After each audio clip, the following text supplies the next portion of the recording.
told me, said a lot of things last night. At ang sabi ko, kung alam nyo lang ang pinagdadaanan ng bawat senador, alam mo ang pinakamabigat sa akin, I'm just human, but pinakamabigat sa akin, pag lalaki umiyak. Kasi lalaki din ako. Sa buong buhay ko, twice ko lang nakita umiyak dad ko.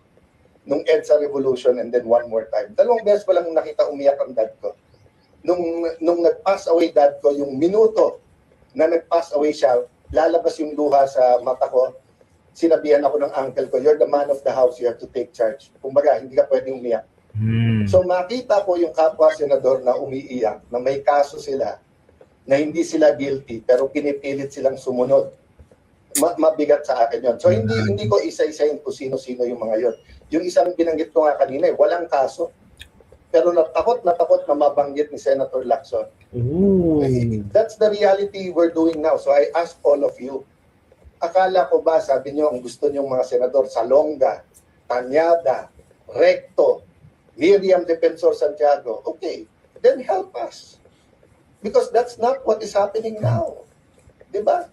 Para kaming grupo ng konsehal o ng mga barangay kagawad na tinatakot ng sigang mayor. That's what's happening in the Senate now. You may disagree with me, you might not like me, but you know in your heart, I am telling you the truth. Yun ang importante. You know in your heart, I am telling you the truth.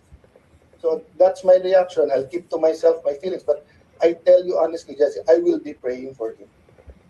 I love him as a brother. Alam ko yung pinagdaanan ni Hart. Alam kong ama siya na yung nagtatanong yung anak niya anong nangyayari. So I'm praying for him.